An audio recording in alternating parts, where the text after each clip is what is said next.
সম্প্রতি ভাইরাল হওয়া একটি সিসিটিভি ফুটেজ সামাজিক যোগাযোগ মাধ্যমে তীব্র আলোড়ন তুলেছে। ভিডিওতে দেখা যায় এক স্কুল ছাত্র শিক্ষকদের গায়ে থুতু ছুঁড়ছে এবং এক নারী শিক্ষককে আঘাত করার চেষ্টা করছে।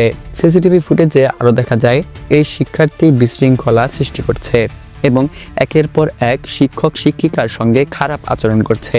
এক পর্যায়ে সে থুতু ছুঁড়ে এবং এক নারী শিক্ষককে মারতেও চায়। ভিডিওতে দেখা যায় প্রথমে একজন শিক্ষক শান্তভাবে পরিস্থিতি সামাল দেওয়ার চেষ্টা করেন, কিন্তু শিক্ষার্থী আরও বেশি আক্রমণাত্মক হয়ে ওঠে।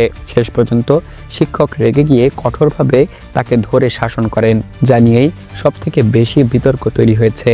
স্কুলের অন্যান্য শিক্ষার্থী এবং কয়েকজন অভিভাবকের দাবি, এই ছাত্রটি আগে থেকেই কুখ্যাত। সে নাকি প্রায় সহপাঠী এবং শিক্ষকদের ভয় দেখায়, থুতু ছুঁড়ে গালাগালি করে। অর্থাৎ এটি কোনো বিচ্ছিন্ন ঘটনা নয়। অনেক সহপাঠী এবং অভিভাবক বলছেন এই স্কুলের শিক্ষকরা সাধারণত সহনশীল এবং দায়িত্বশীল। ছেলে এটা হাইপার অ্যাক্টিভ ছেলে, তো ওনারা অনেকভাবে চেষ্টা করছে এবং ওনাদের একটা মিস আছে। মিসের হাতে এখানে কামড় দিছে, বুঝছেন?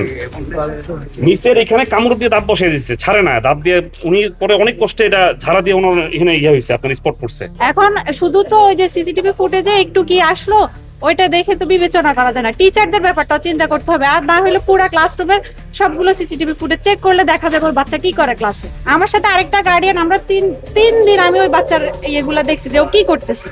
স্যার যেটা করছে ওটা আমরাও দেখে বলতেছি ঠিক আছে, ও বাচ্চা হিসেবে এটা করা উচিত হয় না, কিন্তু ওনারা বিরক্ত হয়ে করছে। তারা দীর্ঘদিন ধরে এই শিক্ষার্থীর উশৃঙ্খল আচরণ সহ্য করে আসছিলেন। সেদিন পরিস্থিতি নিয়ন্ত্রণের বাইরে চলে যায়। সামাজিক যোগাযোগ মাধ্যমে ভিডিওর একটি অংশ দেখে অনেকেই শিক্ষকদের দোষারোপ করছেন, কিন্তু ভিডিওতে দেখা যায় না এই ঘটনার আগে কি হয়েছে, ছাত্রটি কতদিন ধরে কি আচরণ করে আসছে।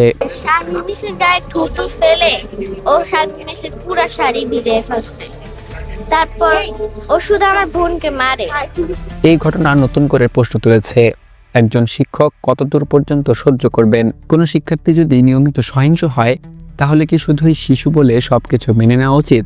অনেকের মতে এই শিক্ষার্থীর আচরণগত সমস্যা থাকতে পারে, তার জন্য কাউন্সেলিং, পারিবারিক নজরদারি এবং বিশেষ যত্ন প্রয়োজন হতে পারে। এই ঘটনায় শিক্ষক অপমানিত, অন্য শিক্ষার্থী আতঙ্কিত, আর সেই শিশুটিও হয়তো নিজের সমস্যার শিকার।